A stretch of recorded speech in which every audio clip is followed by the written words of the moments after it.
Assalamualaikum Sobat Football United. Ya, Manchester United sampai dengan video ini gue bikin di bursa transfer di musim dingin kali ini belum bisa banyak beroperasi ini. Belum bisa banyak mendatangkan pemain dan sebenarnya situasi ini sudah sama berulang di dua periode bursa transfer musim dingin di dua musim yang lalu. Di mana menurut gue di dua periode bursa transfer dua musim yang lalu ya secara berturut-turut Manchester United itu butuh sebenarnya penguatan di transfer di sekitar bulan Januari ini, dan kali ini pun juga demikian. Skuad dari Ruben Amorim menurut gua butuh penguatan, butuh kualitas yang baru yang bisa meningkatkan Manchester United di separuh musim selanjutnya. Dan hal ini bukan hanya terjadi di periodenya Ruben Amorim ataupun sebelumnya di periode Erik ten Hag ya. Di periode-periode yang lampau pun juga Manchester United sering butuh mendatangkan pemain baru, kualitas baru di tengah kompetisi ya untuk memperbaiki keadaan sampai dengan akhir musim. Juan Mata pernah didatangkan di zaman dari David Moyes yang pada saat itu menurut gue banyak memberikan perbedaan setelahnya ya, artinya banyak hal yang positif.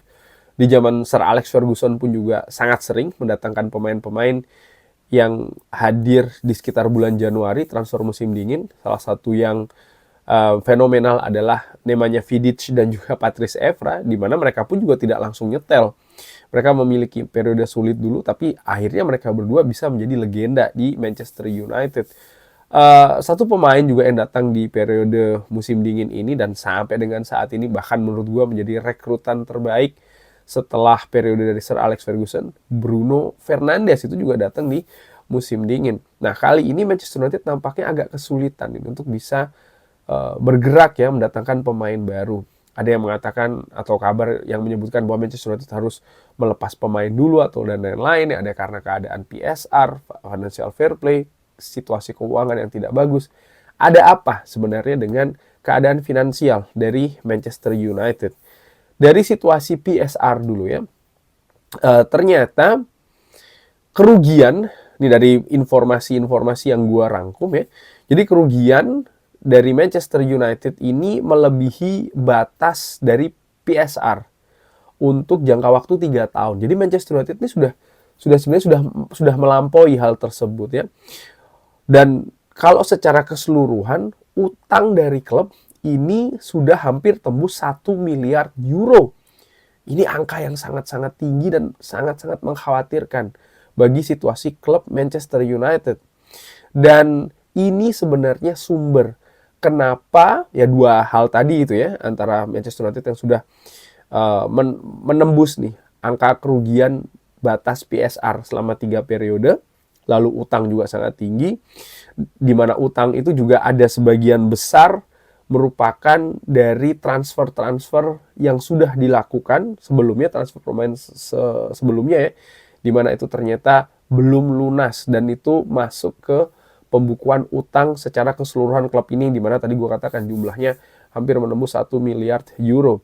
Dan inilah kenapa Manchester United tidak pernah bisa beroperasi dengan leluasa, khususnya di musim dingin.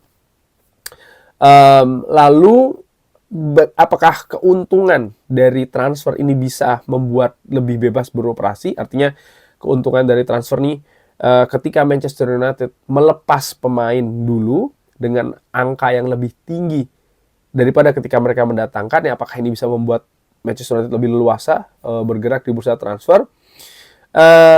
Keuntungan transfer dari yang dilakukan ya, artinya menjual pemain, ini tentu saja ada pengaruhnya ke PSR. Dan inilah yang bisa membuat sedikit lebih longgar untuk bisa beroperasi. Lalu bagaimana itu perhitungannya ya? Dan ini yang menarik karena banyak suara ataupun pendapat yang mengatakan ya jual ini jual itu saja karena alasan-alasan tersendiri, baik itu secara objektif dan sayangnya lebih banyak terkait dengan alasan-alasan subjektif ya. Jadi yang penting pemainnya jual dulu aja deh, seperti apa. Ternyata nggak seperti itu. Perhitungan, bukan keuntungan, perhitungan dari penjualan itu sangat sangat apa ya? Sangat memiliki pengaruh di perhitungan PSR. Jadi tidak bisa sembarangan hanya menjual-jual saja. Salah menjual justru akan memperburuk situasi keuangan dari Manchester United. Nah, ini bagaimana cara untuk menghitung keuntungan dari transfer ya? Apakah harus menjual dengan angka lebih tinggi daripada ketika membeli? Jadi yang menarik, contohnya adalah Anthony. Sering sekali nih ya kan, Anthony jual-jual aja lah dengan pendapat yang bermacam-macam. Anthony datang ke Manchester United dari Ajax ya, ini dengan biaya 100 juta lah, kita bulatkan ya, 90 sekian, kita bulatkan 100 juta selama 5 tahun. Nah, gimana cara menghitung untung dari Anthony untuk bisa masuk ke pembukuan PSR itu ya? Apakah harus dijual dengan angka lebih dari 100 juta? Nampaknya sulit saat ini.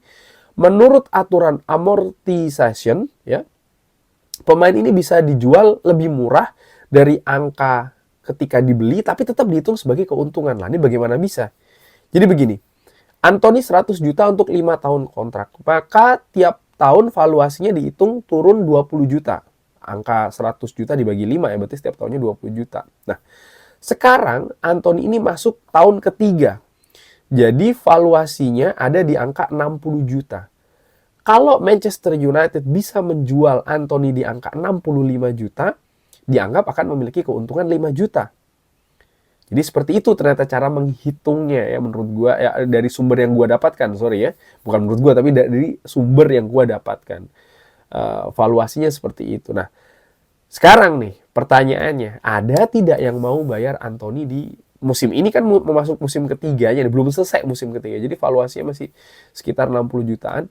Ada tidak yang mau bayar Anthony di angka 65 juta, katakanlah seperti itu, atau minimal 60 juta saja, atau ya lebih-lebih sedikit. Gua nggak yakin ada yang mau bayar Anthony di angka seperti itu. Sehingga menurut gua sangat wajar ya kalau Manchester United ingin mengkeep Anthony dulu nih, paling tidak sampai valuasinya lebih turun lagi, ya mungkin di angka sekitar 40 juta dan lain-lain, sehingga lebih bisa memungkinkan untuk dilepas, dijual, dan Manchester United mendapatkan keuntungan. Misalnya ketika valuasinya nanti dihitung ternyata menurut aturan amortization itu ya sekitar 40 juta, ya ini kan lebih enak dijual daripada amortisasinya ada di angka 60 juta, seperti itu menurut gua. Dan saat ini kalau seandainya Anthony saat ini ya, tadi kan amortisasi sekitar angka 60 juta. Kalau seandainya Manchester United melepas di angka 50 juta, maka Manchester United dianggap rugi 10 juta. Dan ini masuk ke perhitungan PSR, masuk ke perhitungan kerugian PSR, dan ini akan memperparah kerugian Manchester United, di mana tadi gue sebutkan ya, di angka periode 3 tahun sudah melampaui batas kerugian dari PSR itu sendiri. Lalu bagaimana cara lainnya nih untuk bisa meningkatkan keuntungan dalam perhitungan PSR, yaitu adalah pemain akademi. Karena ketika pemain akademi ini dilepas, Manchester United mendapatkan keuntungan penuh. Karena tidak ada angka perhitungan ketika mereka mendatangkan, kurang lebih seperti itu. Jadi pemain-pemain seperti kayak Rashford misalnya, atau pemain sebelumnya nih seperti kayak Scott McTominay ketika dilepas ini memberikan angka positif yang cukup tinggi nih untuk neraca PSR. Cuman menurut gue secara ringan amatiran, ya Manchester United juga tidak bisa sembarangan nih melepas pemain-pemain akademi, pemain-pemain home ground. Ya oke, ada yang dilepas, iya, tapi ada juga yang harus diberi kesempatan untuk bisa masuk ke tim utama. Nah, disitulah menurut gue perhitungan yang sesungguhnya untuk pemain home ground atau akademi. Ya, jadi perhitungannya ya, tadi PSR itu yang disebut sudah melampaui, bahwa Manchester United ini sebenarnya dalam peraturan PSR Premier League ini bisa membukukan maksimal kerugian selama 3 tahun, periode 3 tahun ya, maksimal itu ada 105 juta pounds, itu maksimal. Dan sayangnya pada bulan September 2024 Manchester United sudah mencapai kerugian 270,8 juta pounds kerugian. Jadi sudah melampaui batas dari aturan tersebut. Dan biasanya aturan 3 tahun ini berakhir di sekitar bulan Juni, perhitungannya seperti itu. Tapi intinya bahwa memang Manchester United ini sudah melampaui batas tersebut. Nah, apa impact dari PSR ini?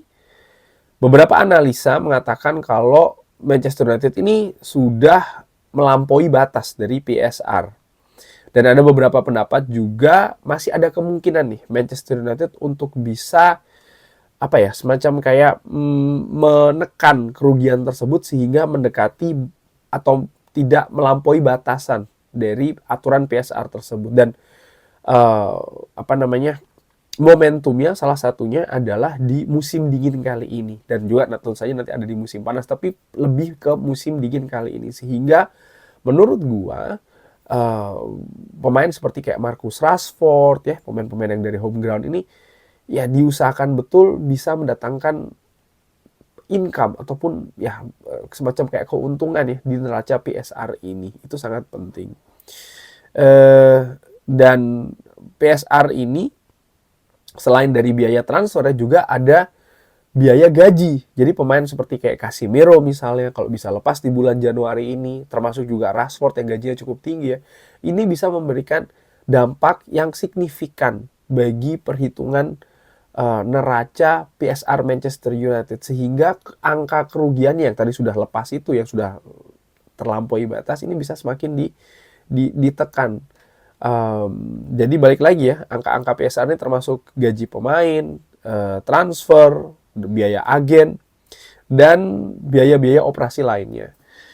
Tapi pembiayaan terkait dengan akademi, tim wanita, dan infrastruktur lainnya ini tidak termasuk di PSR. Sehingga ya Manchester United betul-betul harus fokus menurut gue di situasi bursa transfer. Dari situ, menurut gue secara ringan amatiran, nampaknya kecil sekali nih peluang bagi Manchester United untuk bergerak mendatangkan pemain di bursa transfer musim dingin ini. Konsentrasinya akan betul-betul bagaimana Manchester United bisa melepas pemainnya. Tujuannya itu tadi menekan dulu nih angka kerugian tadi yang sudah melewati batas PSR bisa semakin kecil, sehingga Manchester United punya ruang yang berlebih ya, artinya untuk situasi operasional transfer di musim panas nanti. Menurut gue seperti itu. Dan artinya lagi bahwa ya Ruben Amorim harus bisa memaksimalkan skuadnya saat ini. Apapun keadaannya ya inilah yang harus dimaksimalkan. Karena situasi finansial ternyata sangat tidak memungkinkan. Menurut gue bisa jadi salah, tapi itu yang gue lihat.